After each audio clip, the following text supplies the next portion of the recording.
it's really about rural versus urban or rural versus suburban sometimes. Not that they're on opposite sides, but sometimes I disagree. the needs are yeah, the needs are different a lot of the time. So what the suburban area or what urban areas already have, that might be what rural areas need, or vice versa. And some of the concerns about growth are a lot more prominent in rural sometimes too. So I'm really glad y'all are here. I have John Richie. Let me introduce y'all real quick. We'll go ahead and start. Let me see. Let me get y'all's bio real quick, and we'll go ahead and start it up. John, I really appreciate you being here. John wrote an article, like it was a couple days ago, right, John? Maybe like 4 or 5 days ago. Yeah, we put that up on Monday. Monday, yeah, that's right. And it was a great article that got shared a lot on Facebook, and it was about the rural need for better broadband access. And it was a really interesting article, and I really appreciate just your flexibility, John, because I think I read the article and I messaged you and friended you, and then here you are on the program 3 days later. So I appreciate it. Look, anytime we have these conversations, I'll be excited to be able to talk to anybody about it. So yeah, my pleasure. Let me introduce you real quick. You live in Wichita Falls, right, John? Yes, Wichita sir. Falls. And you're the Vice President, Wireless Communications Workers of America, Local 6200.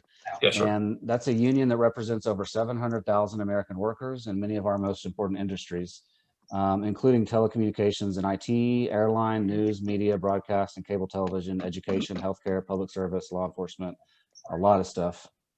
So, so thanks for being here. Thank you. And I'm recording this live stream right now, but I just got word that that it's still not on Facebook. So I might give myself I'm gonna give myself like 20 seconds and see if I can see if maybe I can make that work. And if I can't, we'll just use the recording if I can't make it work, because it's recording anyway. So we got to back up. Let me see. I have a question for John. How do you make your background like that? Honestly, I went to Google and looked up Zoom backgrounds, and this was one of them. Okay, because I might get the distractions from my background. I might have to do that next time. Well, I hadn't made the bed today, so I'm making sure I keep mine covered. That's why I made sure mine got situated here. I work with kids, so yeah, my life's a mess. I hear you. Yeah, if you just go to Google and just type in Zoom backgrounds, there's a slew of them. I have several, but this one seems to be, well, since we're going to talk about rural issues, why not show something rural? So that's exactly. Kind of the process. Oh, Scott, yeah. I've noticed, I was trying to look for my mom to get her vaccine. Mm-hmm. She's the only one in my household that didn't get it. We are booked. Everywhere I tried calling is booked. Have y'all tried have you tried CVS? That's where I was able to find one. Well, yes, that's where we tried. Okay. Yeah, I tried Walgreens and CVS. She doesn't want to travel that far. And I even looked at places in Frisco, and it looked like they're booked. If you come up across anywhere, will you let me know? Yeah, I sure will. Absolutely. I will, because she needs her vaccine. I will tell you that CVS constantly shows that their appointments are booked.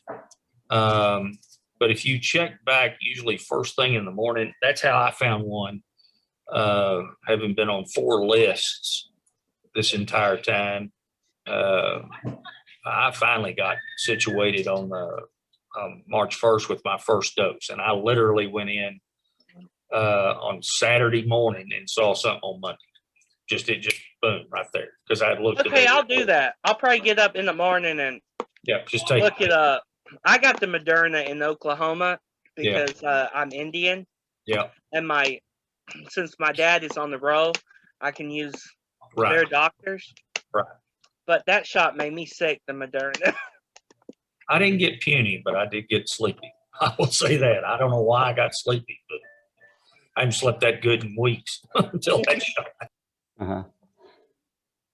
Well, good. Yeah. So it looks like things are easing up with the vaccine. I hope they are. I'm a teacher, so I was able to get mine this week, and it looks like they've got a lot more shipments in, so that's good. Well, I will tell you, Scott, I don't think they followed the guidelines. Like, you are a 1A person. because you are a frontline essential worker, being in schools and whatnot. You should have gotten yours before anybody else. Yeah. I was 1B, and I was on lists for months. So Really? Wow. I don't I think got mine because of, I work at preschool daycare. So I like what I do, and I'm not afraid to be one of the males in that profession. Good place to work. Well, John, let's get to your article. So you wrote a really interesting article that got shared a lot about. It's entitled "Broadband Internet for Rural Texas. It is past time." So, so first question. I mean, what are some of the issues about broadband access in rural areas? Like, why is it so important, and what would it mean for Texans there? And you gave a lot of good reasons, which maybe you can talk about Sure. the different like experiences that people in rural areas experience in Texas. And there was one that really like I keep going back to is like one I remember, and you're telling this story about how when you're going up a hill and you're talking on the phone, Mhm. or maybe you're on your map or something, and you're going up the hill, and then everything's fine, and then you go down the hill and you're at the bottom of the hill, and the thing cuts off. Yeah. The whole everything cuts off. So that's really interesting. I mean, that's what rural people experience all the time. So Right. if they're in certain areas. So talk about why is broadband so important? Just for like the trivial like that to the to the important, like, and maybe like emergencies and all kinds of things Right. about life. Well, right? the thing about broadband, and folks who live in suburban and urban areas are not unaccustomed to having good internet speed and large bandwidth to be able to run, your Zoom. You can run your computer, rather. You can run streaming services for video. A lot of people have Alexas and Google Homes or things of that nature. And that all uses bandwidth as you go through the day. Well, if you're going to do that in rural Texas, in some cases, they don't even have broadband. They're running about 10 meg, if that, and you can't do those sorts of things. So you're going to have to turn certain things off to run certain other things. I mean, that's just the way it works. And the problem is I think this last year, and I alluded to that in my article, that we have seen people work from home. We've seen kids have to go home to be educated because via the internet. We have seen folks use telemedicine quite a bit. And for a lot of people, and I mean a lot of people, there are 1.7 million voters, just looking at voters, in the 134 counties that's West Texas. And you're not reaching half of them, or over half of them, via all the things you want to do. I mean, I have several calls into West Texas on a given week or month or whatnot. And most of those folks are just dialing in because they don't have the bandwidth to be able to do something like we're doing tonight. Forget having Facebook open and watching us, or even being in a Zoom conversation. And that's a major impact to the various things they could do. I touched on small business. I touched on properly being having these kids at home doing their schoolwork. And when you increase broadband and you put fiber in the ground, that means cell service gets better. That means you can put more towers out there to cover your wireless code.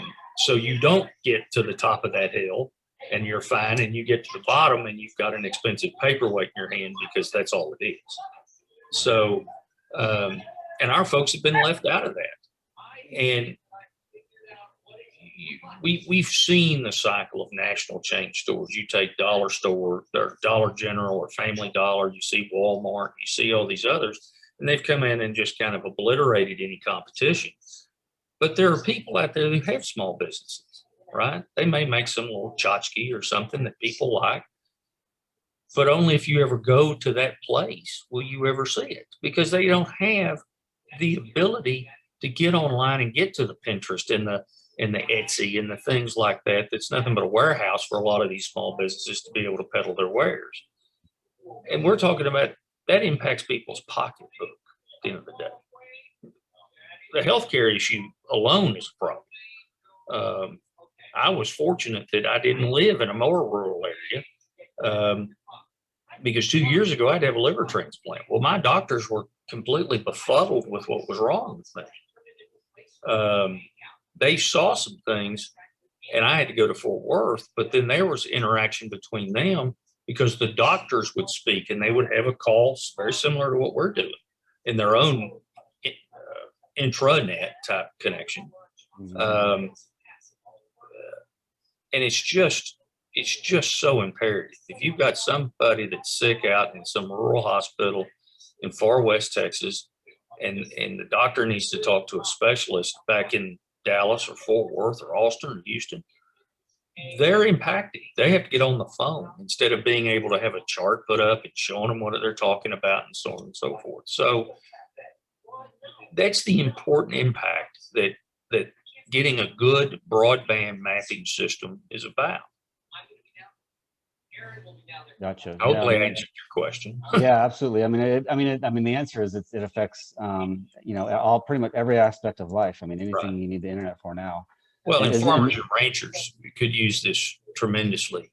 Yeah. I didn't put that in there enough, frankly, but the the family farm and the family ranch is certainly at a crossroads.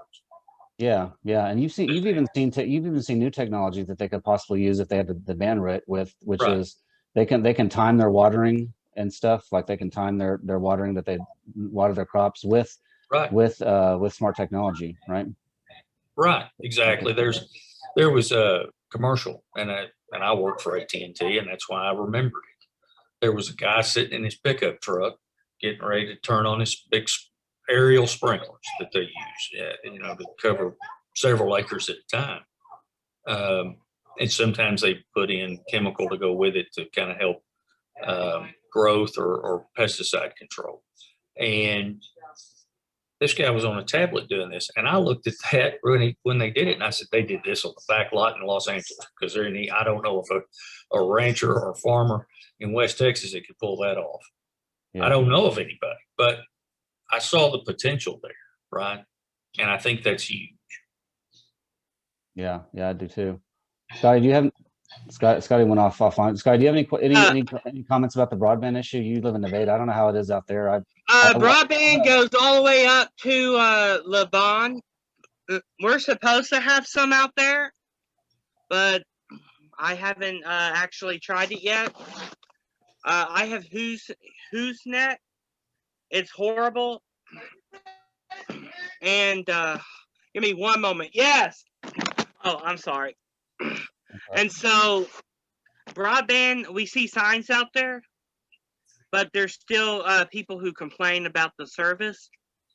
So I would say that what John said was, that's his name, right? Yeah. Okay. What happened was people complained about having,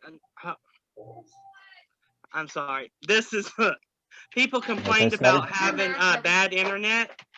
So it happens, it's still happening today. So they haven't really improved anything. We don't have internet towers out there when we have bad weather. Everyone's internet shuts off and we have to use our phones. And in one low place in Levon, in Nevada, between Nevada and Levon, phone service shuts off. Just when it's bad weather. And part of that reason for that is the technology that's in the ground there now has been in the ground, or they're coming off of it, right? They've run various type of T1 or T3s, and that's all in encased lead tubes. They run all this pair through there. Well, some of those, they didn't use encased lead. Some of them, they used something that after about 60 years in the ground is nothing but paper now. So it gets wet, forget it. It's not going to work. It's going to short itself out. And, and it's not just one carrier that has that problem. It's all the carriers, because you've got to understand how the infrastructure was done. It was done by one company, and that was Old Mall Bell back in the day. Mhm. Well, that's all been broken apart after 1984 in the divestiture. So people have to have access to it, so they get access to it. But they're trying to do it as cheaply as possible.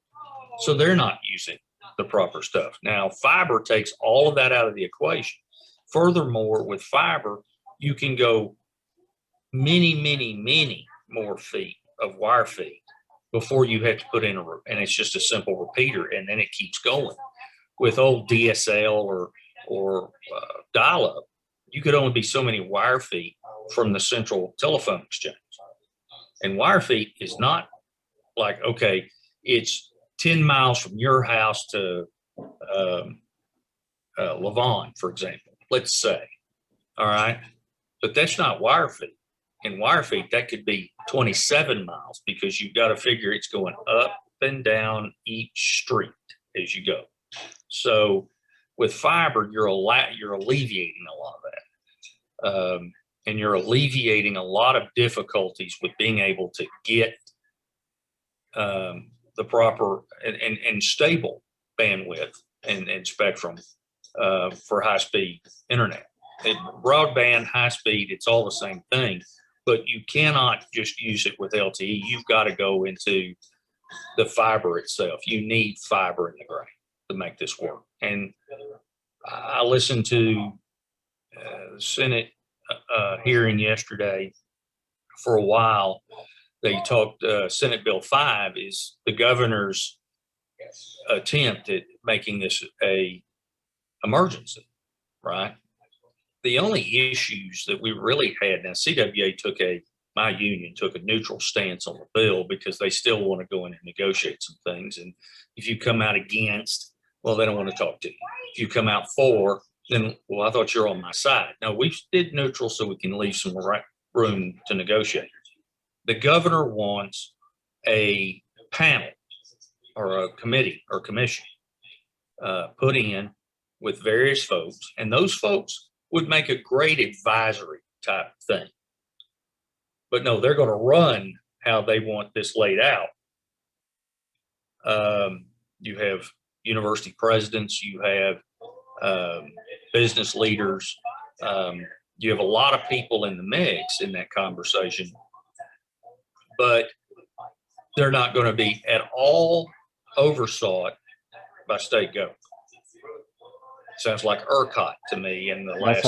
I was about to say, that's as you were talking, that's exactly what I was thinking. Like that sounds exactly like the problem they did before, right? And evidently we haven't learned that lesson less than a month after all of that escapade. Mm-hmm. So the point is I don't have a problem if they want to have this committee put together for an advisory deal, but I want the regulatory control either put in the Public Utilities Commission or in the comptroller's office. Now, those two things are floating around the Capitol right now. And if that's the case, then I think there's some room to discuss that. I think we could probably put that in. Obviously, the telco companies and other folks don't necessarily want regulation and oversight. They've never been real big fans of that. They want to be able to run their shop how they see fit. But it's obvious you can't just leave it to business leaders to do the right thing by folks because because they have a shareholder they have to answer to. And I understand that. But at the end of the day, you're supposed to provide a service to somebody and you didn't provide it. And it could have been at a very inopportune time for somebody. It kind of gets back to whether whether internet is a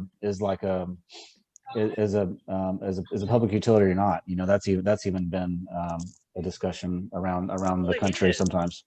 And they had that conversation yesterday.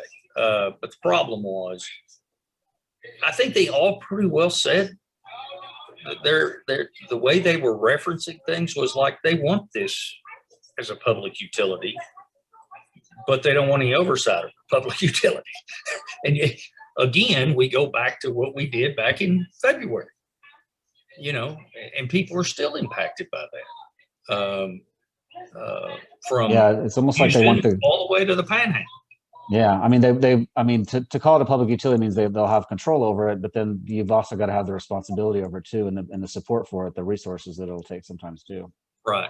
and there's federal money sitting there, and you can get grants. And the big discussion they said is, okay, let's say you're in a frontier area, which is the old Verizon telephone network, out, the landline network and their internet network. The problem is they'll say, well, we've got that area covered, but they haven't offered anything to folks. So I was pleased to see them. They say, look, if Spectrum wants to come in and start laying fiber, you just don't get automatic first right to that area because you didn't bother to provide the service to start with. And I don't have a problem with that because frankly, the company I work for, and I've pushed my own people that if a boss from AT&T's on tonight, you've heard me, you personally may not, but I've talked to other folks. And I said, we need to get off the stick with this. There is a good opportunity, but it comes back to dollars and cents. How can they make a profit? Do you think they've got to be? Do you think that it's got to be supported by some kind of government money? Well, as Senator Perry said yesterday in his infinite wisdom, he said the state's not going to go lay a bunch of fiber in the ground. That's not our job. Of course, he says that because he doesn't think, I don't know what he thinks government's there for, but yeah, exactly. It's going to have to come, at the very least, there's going to have to be public money in the conversation, but there's also going to have to be private investment as well. It's going to have to be a public-private visit on that. It's just a striking thing to hear somebody say that, because to say that the infrastructure and a public utility like that is, whether you call it an infrastructure or whether you call it public utility, regardless, to say that the government doesn't have a role in that just kind of shows where we are in Texas, right? Because think of our highway system. Not federal highway. I know that's federal money, but also probably state too spends money on it as well sometimes. But when you build a highway somewhere, you know that you're doing that because you're trying to spur economic growth. You're trying to make life better for people. You're trying to let them be able to drive to schools and hospitals faster. And so, what's the difference between a real highway and an information superhighway? It's the same. It's the same concept. In my humble opinion, there is no difference. Look, I come from an area that you would have a road that would just stop. Yeah. Concrete road, blacktop, whatever. It would just stop because they ran out of money. And then you were driving on rutted up dirt road after that. And this was a road on a map, not the gazetted type. If you were looking at highways and byways of Texas on a regular Texas map, they would show, well, that's a highway. It's a state highway, but they'd run out of money. Or county roads, they would go a mile of concrete, a mile of gravel, a mile of concrete, a mile of gravel, and said, you've got a county road. That's all we could do. That's all we could afford to do. So when it comes to roadways, or it comes to the highway or the information highway, as you put it, you have to invest in that. And look, there are folks that are fully equipped to do this work. All they got to be told is, I got a paycheck on Friday, and the company knows that they're getting paid for it too. Where you want it. And it's that simple. This is not rocket science. And I think the more people get involved, they think it's rocket science. And that's the unfortunate piece of this. Federal money's been set aside. State money's been set aside. Funds, they called it a fund for that. And there's grant monies that can be coming out of that fund. And why we don't do it to get these folks situated is beyond me. And I feel like we're having the same conversation that they had in the 30s when we talked about rural electrification. Yeah, that's right. And it was that, and that they just said, FDR said, we're passing the REA, and you're going to have to be able to turn on a light switch somewhere, anywhere in this country. And they did it. And so I think the playbook's there, folks. All you got to do is pull it off the shelf and open it up. It's that simple. But there's a And- problem. It's Huh? getting people to out here. It's about, like, when I told them I was supporting Scott Coleman, they automatically go to his Facebook page, find out he was a Beto supporter. Where I'm from, we have a lot of a nice word to put it, people who really don't care. They just want to do their thing. They told me that they wish they could go back to their old dirt roads. But we're growing. And if it wasn't for that tornado that happened many, many years probably before you or I was born, Nevada would be as big as Dallas. There was a tornado, there was a tornado that happened. Nope, Scott, Scotty froze a little bit. I lost him. I get Yeah, his good. point. I said, you know, a lot of towns were going to be as big as Dallas or Fort Worth. Or I look at McKinney today. I look at Frisco. I've driven through Collin County, and It's 20 hours. there used to.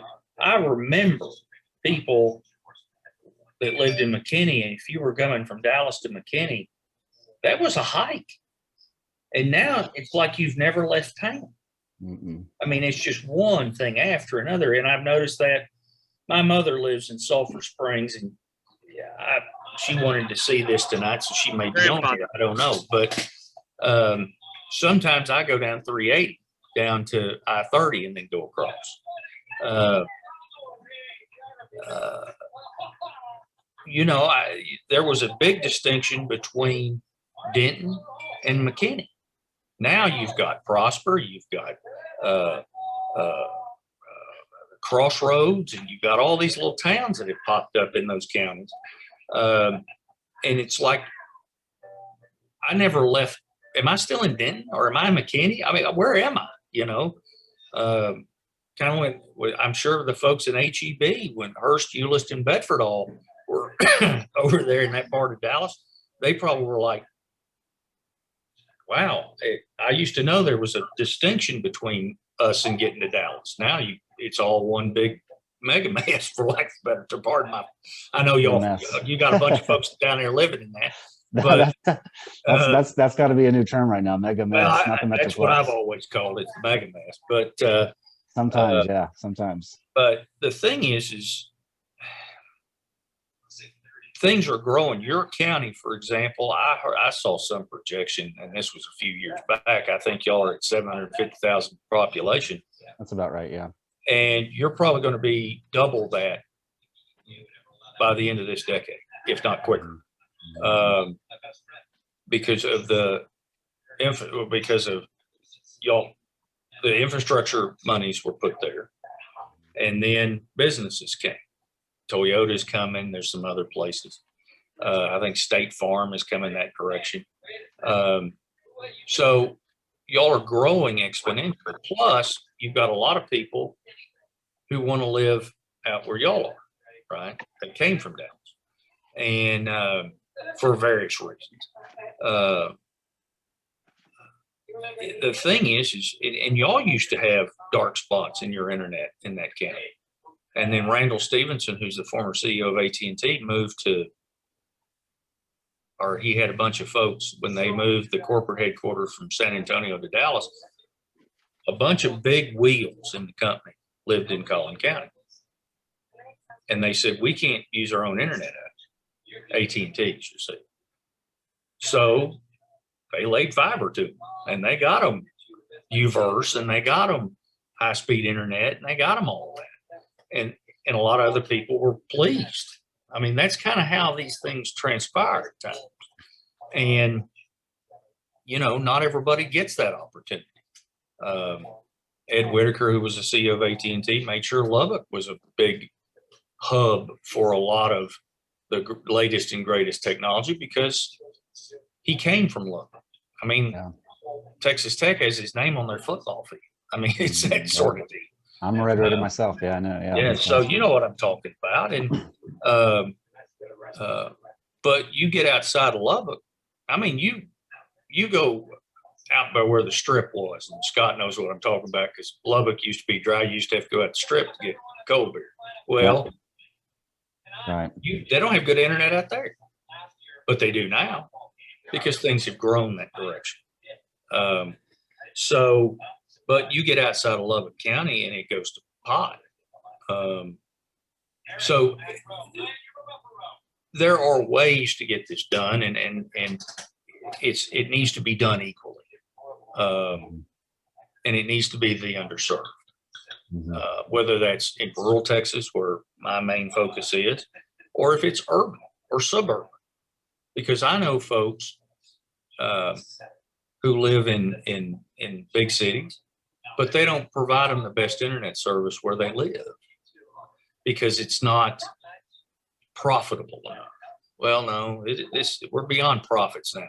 If you want Texas, and you want our children, who are the future resources of this state, to be able to have the best opportunity and have the best understanding and the best education and everything else, then you're going to have to buckle down and start providing this. And that's all there is to it.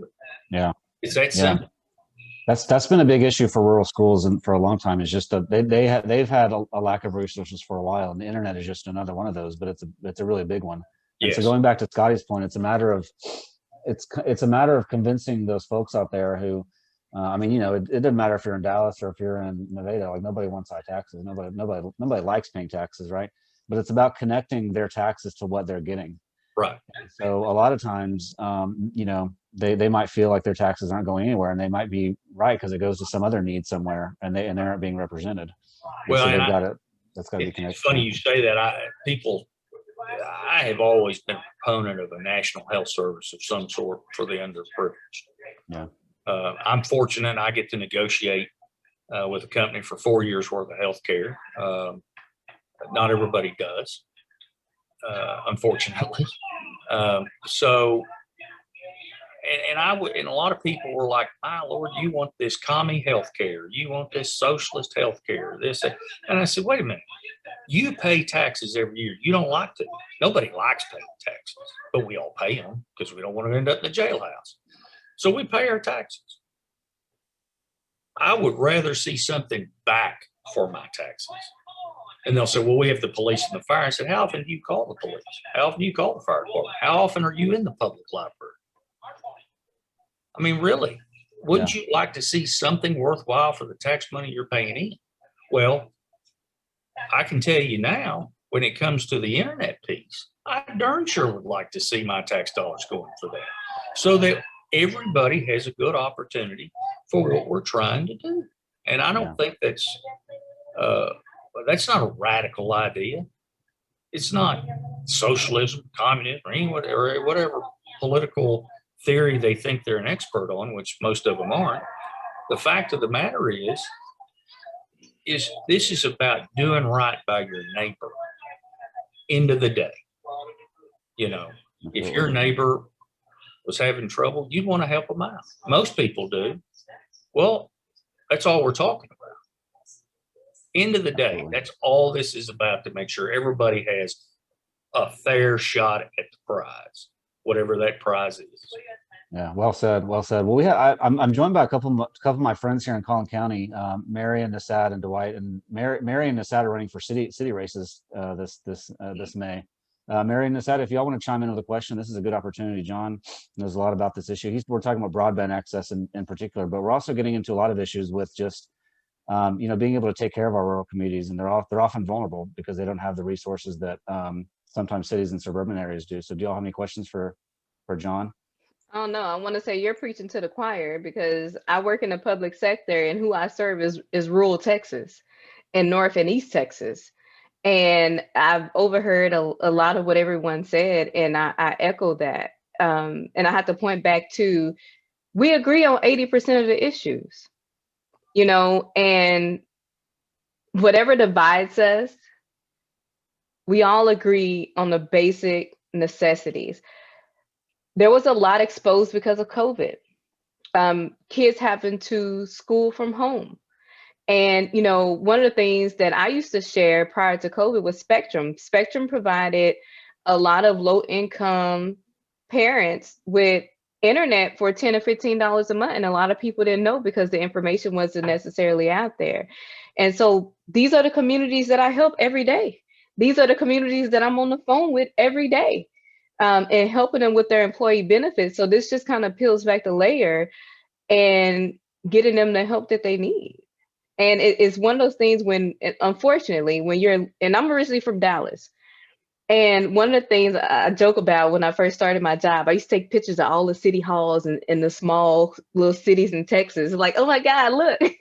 I was so fascinated by it because growing up in a big city, I was living in this bubble where City Hall is grand and you have all these things. Even though I lived in the hood, we still had a lot of these things. And I think these should be these are basic necessities that we need in 2021, and they should be available to everyone in the state of Texas. We have the money. We're not hit as hard when it comes to recessions. I think, and I know there are certain areas and industries that are hit hard, but Texas as a whole has it. So they need to invest in all of their people, not only in the major cities that we have, such as Dallas, Houston, San Antonio, but all cities in Texas. And that's my 2 cents. I can't agree with you more, Ms. Harris. Yeah, I would just want to add it to what Mary just said. I completely love what you started, John, when you said, like, this isn't socialism, this is basic human rights. And so if that's what they want to call it, so be it. And like Mary said, like, we have more than enough abundant resources to expand to all of our cities, but sadly that is not being the case. Why is it that when I go to a rural place in Texas, like, there's people who may struggle with electricity, but then, I go somewhere nice and affluent like Frisco, there's just like a huge gap. And in fact, like, reason why I was running and stuff is because it's the same thing even within our city of Plano. In West Plano, they have a lot more abundant resources than East Plano. And then all that is doing is like, it's almost getting rid of like the middle class, and the working class have been struggling. We need affordable housing and all of those amenities and stuff, but who's actually enjoying it? Not that many. And so I think like a huge dilemma that led to all of this corruption and stuff is just our leaders. I feel like if things were just more organized and they initiated things on time and planned ahead, there's no reason why we have a huge crisis going on in some of these places in Texas. There should be no reason. I volunteered in the Boys and Girls Club, and some of those children, like, it just like breaks my heart that the only food that they have is like the food that the organization gives them. But then as soon as they go home, they can't even have a meal or anything. And yet, like, we expect these kids to do well in school and make good grades and make a living, but yet they're still food insecure. But we need to share it. We need to pass it along. We need to take care of our people, because honestly, in order to truly represent all of humanity, you have to start with the most vulnerable. You empower the little people first, they become your employees, our business market increases, and things just get better. And together our cities and our state could thrive. So yeah, that's also my little rant and 2 cents as well. And I have something to add to that. That, is so within the Black community, we have this thing called the Willie Lynch syndrome. And that was basically pitting the dark skins against the light skins, and in order to create this chaos. Well, we have that even within our political parties, where it's like, oh, she's a Democrat, I can't support her. Oh, they voted Republican. The war is not between the political parties. The war is between the 1% and the 99. And once we realize that, we can support each other in order to have these things. If we basically, the 99% comes together as one, we outnumber the 1%. And when we come together as one, then we have electricity when there's a winter storm. We have electricity. We have all the things that we need when we stop going tick for tat with each other over the things that don't matter, when we agree 80% of the time. Regardless of the fact, if you're a Democrat, a Republican, you're Black, white, blue, brown, if I see you need help, I'm going to help you. Those are basic human rights. Ms. Harris, Yeah. years ago, I used to be a county chair in my home county for the Democratic Party, which was, well, we pushed uphill in skates for a long time. And one thing I put out right after the 2014 election, a lot of people were disheartened and whatnot. And I said, look, let me share something with you. The powers that be are not, you know, this isn't black versus brown versus white versus Asian. This is not, they try to drive these drives. They drive between religion. They try to do it in ethnicity. They try to do it in public versus private sector. Workers, they try to do it all the way across the board. The thing at the end of the day is they don't do this because simply they're bigots. They do it because it works. And that's where we have to push back. We have to push back against the fact that this is not, you're not going to divide me from my folks, regardless of their color, their skin, or their creed, or their sexual orientation, or any of this other business. At the end of the day, there are basic needs needed by every single person in this state. And if you're not willing to provide that, then maybe it's time for you to find another job, because it's high time we put you out of the one you're in. I love what John Richie said, because it's true. Like, you know, the powers that be are very corrupt. And then, you know, another argument they always like to say is that the reason why those more liberal cities are failing is because they provide so much social services. Well, that's not the case, because if you really look into what causes all those issues, homeless crisis to increase, is corporate greed. We allow too much corporate greed to happen. And that is the number one reason why these social services are not able to reach everyone. It's not because like, oh, we don't have enough money. It's not that. We allow the wrong people to take advantage of our vulnerable situation of the market and everything. And I love also what he says, like, you know, in fact, one of my favorite scholars ever is Du Bois and stuff. And he says like the root of racism and bigotry leads to like classist and capitalism. Like it's almost like a war between like the elites and everyone else. And so they try to do all the little things to try to divide us more and more, because at the end of the day, it's what fuels their paychecks and stuff. It's what still gives them power. I mean, in fact, during BLM, the CEO of Amazon, I believe, like, you know, he made a statement and did like a contribution to that community. But the joke is his workers and his employees still don't get paid fairly. They still don't even get bathroom breaks and stuff. And these are his workers that are within the minority community as well as like the poor white community. And so, yeah, it's also like, it almost seems like it's a war between class. Like Mary says, like, we need to all be united and team up against the 1% that's hogging all the wealth here. United we stand, divided we fall. Yep. Yeah. Well, amen to all that. Yeah, I think that really clarifies a lot of our challenge of you know, the rural communities who have a lot more in common with us, you know, with urban and suburban than we think. And it just gets back to the basic necessities of what they need. So that's really powerful stuff. And I really wanted this town hall to be like the beginning of the conversation, you know, not like just as a one-time thing, not like as a one-time thing about broadband or any one issue, but as the start of the conversation. So John, I don't know if I mentioned that I'm going to be running for county commissioner for next year, not even this year. So Mary and Nassat's race is in May, but mine is a year from now. So we're gonna be talking about this a lot, and I really appreciate you coming tonight, John, and Mary and Nassat, for y'all joining us too. Y'all been a big help, and I want to talk about this more on future town halls. And Scotty, back in Nevada, you know, we just have to you know, reach out to your neighbors and your friends that you have, and you know, pitch this to them and make sure they understand that that as taxpayers and as citizens, they have a right to that. And I will say that from 2016, I didn't really care for what the Democrats was saying. As a pro-life Democrat myself, they talked about one issue, but I never heard about broadband, never heard about local issues. Like, it reminds me of what Bill Clinton said. It's the economy, stupid. So I used to vote I started voting with the Republican Party, but I didn't actually like the candidates. But I was in the Catholic Church at the time.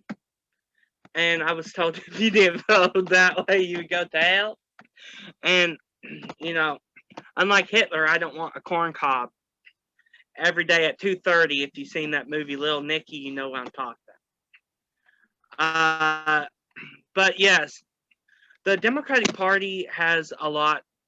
It's really the main party of America. It's what holds this country together. The railroad. If it wasn't for these policies, we would still probably be out picking cotton. We would probably still have, when I say picking cotton, I meant we wouldn't have this advancement. Where I'm at, we do have cotton. They do grow cotton across the street, or, well, our city's growing, so I don't know what they're going to do this year. But it's really not about us dividing. The Republican Party likes to divide among race. I was in there. I heard some of the conversations. The minority moves in, we're going to lose power. One thing, minorities are human beings just like everyone else. They vote just like everyone else. As you can see, Donald Trump got about, was it 13% of the black vote? Almost 40% of the Hispanic vote. We need to stop putting partisanship, and we need to focus on unity. And what Mary said was really right on, and I hope she does well. I have friends and family in Wylie, and I'll try to get them a vote for her, but I know one will because one's a Democrat. But the rest, I don't know. But Wylie's pretty big. She has a pretty big chance. Well, Scotty, thank you. And I am part of I'm on the advisory board of a new PAC that was created in West Texas because, frankly, the state Democratic Party's forgotten about rural Texas. They make and Scotty brings it up. You hear about one issue, and they think that's going to fit all sectors. That's not true. The day of retail politics is over, folks. You've got to talk to people where they live, and everybody wants the same thing. They want a shot at the top. They want prosperity. They want to be able to feed their own. They want to be able to take care of them. And at the end of the day, that transcends race. That transcends preference. Or however they want to do it, however it's being phrased today. I was raised around preference, so I apologize, and I'm 50, so I may be dated in that use of that word, but it transcends religion. It transcends everything, because at the end of the day, they just want what they need, and it's incumbent upon the people we elect to see to it it's done. I don't throw out a Republican idea because it came from the Republican Party. I'll throw it out if it's a stupid idea, like ERCOT. I don't throw out bad ideas. I don't espouse good ideas just because it came from the Democratic Party. Because if it's stupid, it's stupid. And I can tell you that has not won me a lot of friends on our own side, but that's too bad. I call it as I see it. And the 134 PAC is we've decided we're going to raise our own money, and we're going to get our folks elected back out there that are going to do what we're asking them to do. Not because the party boss back in DC wants you to run this campaign that wasn't built for that community, because those folks are not going to understand. They're just not. And I know there's 3 candidates on here tonight that I know of. That's what I tell you. Yeah, you may run out there with the D after your name. Obviously, the city elections are nonpartisan, or at least I believe they are. Yeah. But folks know where people vote, right? So let's put that down. Okay.